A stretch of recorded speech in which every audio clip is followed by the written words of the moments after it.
계속해서 대담 이어가겠습니다. 가정의 달 5월입니다.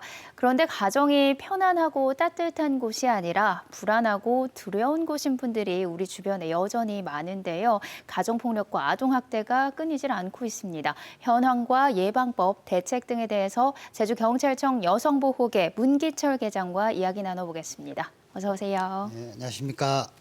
네, 최근 3년 동안 도내에서 아동학대가 계속 증가하고 있다고요?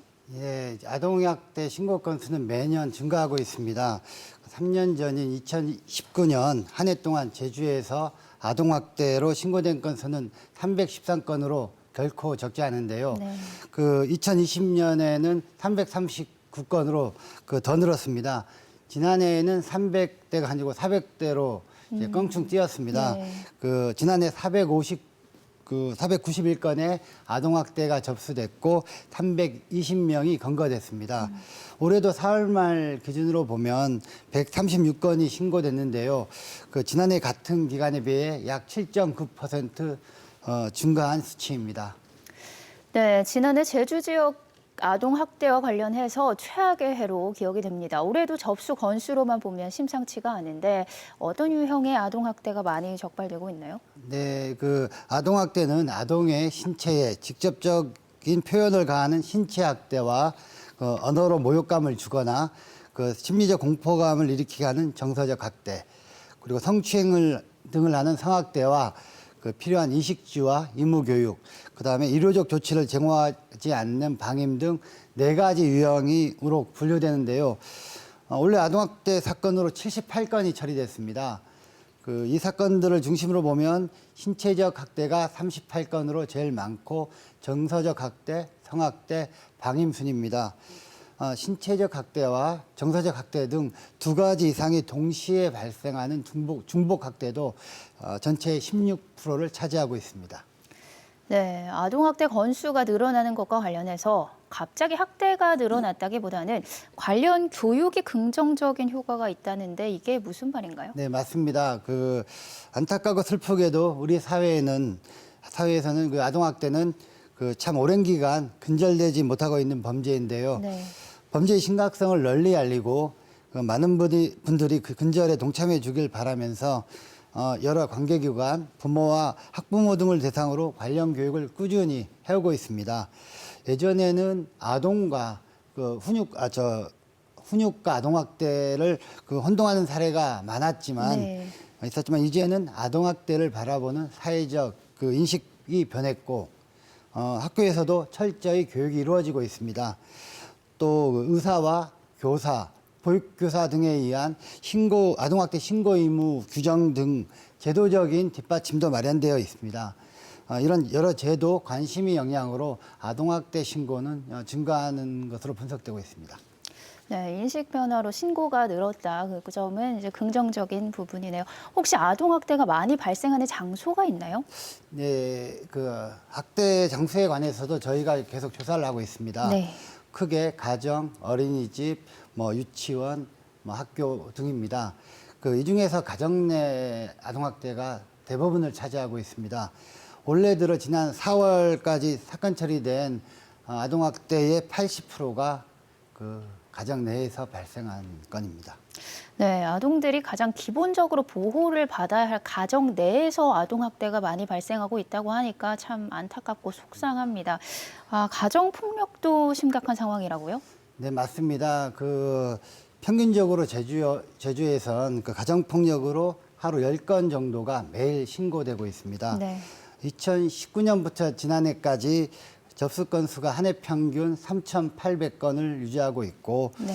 올해 들어 4월까지 벌써 1,172건이 접수됐습니다. 이 가운데 388건을 사건 처리했고요. 가정폭력으로 400명이 넘는 피의자를 검거하였습니다. 가정폭력은 가정 내에서 은밀하게 일어나서 외부에서 알아차리기가 쉽지 않습니다. 지속적이고 반복적이고 세대 간 전이되는 특성이 있어서 살인 등 강력 범죄로 변질될 우려가 매우 큰 범죄입니다. 그래서 우리 제주경찰도 가정폭력을 매우 위험하게 살펴보고 있습니다. 네, 그런데 아동 학대와 가정 폭력을 혼동할 수 있거든요. 가정 폭력 정확히 뭘 뜻하나요? 예, 가정 폭력이란 가정 구성원들 사이에 그 신체적, 정신적, 경제적 피해를 수반하는 행위를 말합니다. 피해자가 이 18세 미만 아동의 경우 그 아동학대처벌법을 우선 적용해서 보다 엄정하게 처벌하고 있습니다. 그 아동학대는 가정 구성원뿐 아니라 학교와 유치원, 보육교사와 같이 그 업무 고용 등 관계로 사실상 아동을 그 보호 감독하는 그 사람에 의한 학대를 네. 포함하는 개념입니다. 네, 가정폭력 피해자가 아동일 수도 있고 형제, 자매도 부모일 수도 있는 거군요. 그렇다면 가정폭력 왜 이렇게 끊이지를 않고 있다고 보시나요? 그 가정폭력은 그 가족을 자신의 소유물로 여기고 네. 가족 내 그 사소한 문제로 그 치부해 버리는 가부장 사이의 잘못된 인식에서 비롯된 것이라고 생각합니다. 뭐 부부싸움은 뭐 칼로 물베기다. 그다음에 맞을 짓을 했으니까 맞는다. 창피한 일인데 어떻게 뭐 남에게 알리냐 등 이 잘못된 통념들이 아직도 자리 잡고 있습니다. 네. 그 경찰을 포함한 국가기관과 지자체, 관련 NGO 등 모든 기관과 단체가 그 공동으로 대응해서 그 가정폭력은 처단해야 할 범죄라는 인식 개선이 이루어진다면 근절될 수 있다고 생각합니다. 반드시 근절돼야 할 범죄입니다. 네, 좀 아까 가정폭력에 대해서 신체적, 정신적, 경제적 피해를 주는 행위라고 말씀을 하셨는데 구체적으로 어떤 유형이 있는 건가요? 네, 그 힘이나 도구를 이용해서 때리거나 네. 물건을 던지거나 위협하는 등 신체를 해를 입히는 것과 그 성폭력 등 신체적 폭력 그리고 상대를 무시하거나 위협 협박하는 경우 또 그 방임을 포함한 정신적 학대 생활비를 주지 않거나 동의 없이 재산을 처분하는 등이 경제적 위협이 속합니다. 부모의 재산을 갈취하는 것 역시 경제적 위협입니다. 네, 가정폭력 하면 흔히 신체적인 폭력을 떠올리는데 유형이 참 다양합니다. 가정폭력 처벌법이 점점 강화되고 있다고요? 네, 지난해 1월 21일부터 개정 가정폭력처벌법이 시행되고 있습니다. 네. 주거 침입, 태거 불응, 특수 손괴, 카메라 등 이용 촬영죄와 그 공포 불안을 유발하는 문자들을 반복적으로 도달하게 하는 정보통신망법 위반죄 등이 추가되었습니다. 네. 그 지난해 제주에서 20여 년간 출생 신고를 하지 않고 학교나 병원에도 간 적이 없는 세자매 사건이 드러났는데요. 네, 기억이 납니다. 전국적으로 큰 충격을 줬습니다. 네. 이런 일이 재발하지 않도록 그 정부에서는 그 가족관계 등록법 그 개정을 해서 의료기관에서 출생하는 모든 아동을 누락 없이 그 국가기관 등에 통보하는 출생통보제 도입을 추진 중입니다. 이 제도가 시행이 된다면 신고도 되지 않은 채 유기하거나 사망, 학대, 방임하는 아동이 현저히 줄어들 걸로 기대합니다. 네, 시대에 맞춰서 가정 구성원 간에도 아동의 인권이 제대로 존중받을 수 있도록 관련 제도가 발빠르게 마련되기를 바랍니다. 그런데 최근에 많이 들리는 소식 중에 성인이 된 자녀가 부모에게 해를 가하는 사례요. 제주에서도 많이 발생하고 있다고요? 네, 올해 들어 4월 말까지 노인 학대로 검거된 자가 28명입니다. 네. 이 중 18명은 배우자였으나 8명은 자녀에 의한 학대였습니다. 일례로 술을 많이 마신 손자가 조모에게 돈을 달라고 했는데 조모가 거절하니까 욕을 하면서 물건을 던지고 네. 유리창도 손괴하고 이런 사건이 있었습니다. 조모는 손자가 술 마시지 않으면 착하다고 처벌을 불어나곤 했지만 네. 저희 경찰에서는 재발 우려가 있어 노인복지법으로 입건하고 접근금지 명령에 임시조치 결정을 했습니다. 또한 계속해서 사례 관리 중에 있습니다. 노인학대는 통계보다 실제 발생 건수가 더 많다고 판단됩니다. 경찰에서도 지자체나 노인보호 전문기관 등과 협업해서 학대를 줄이는데 더욱 노력하겠습니다. 네, 그렇다면 이렇게 학대가 발생했을 때 어떻게 조치를 하는 게 가장 좋을까요? 먼저 안전한 곳으로 피하고 즉시 112로 신고하셔야 됩니다.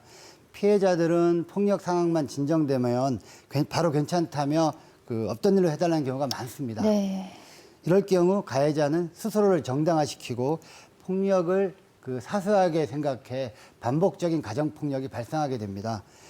가해자가 교정치료를 받고 피해자는 보호기관을 통해서 상담, 진료 등 이 다양한 지원을 받을 수 있도록 적극적으로 신고해서 경찰과 보호기관의 도움을 받으셔야 됩니다. 네, 피해자가 스스로 신고를 하기가 어려울 수도 있잖아요. 이럴 경우에는 주변의 도움도 많이 필요할 텐데요. 네, 맞습니다.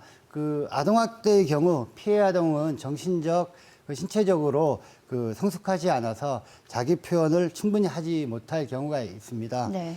그래서 직접 신고하기 어려운 점이 많은데, 그래서 아동학대 처벌법에는 아동학대를 쉽게 발견할 수 있는 아동복지 전담 공무원, 네. 119 대원, 교사, 의사 등 25개 직업을 이 직업에 종사하는 사람을 신고 의무자로 규정하고 있습니다. 또한 노인학대를 포함한 가정폭력 피해자의 경우 본인 스스로 신고하지 못할 경우를 대비해서 믿을 만한 이웃이나 지인에게 대신 신고해 줄 수 있도록 평소에 신원을 만들어 두는 것도 한 방법이 될 수 있습니다.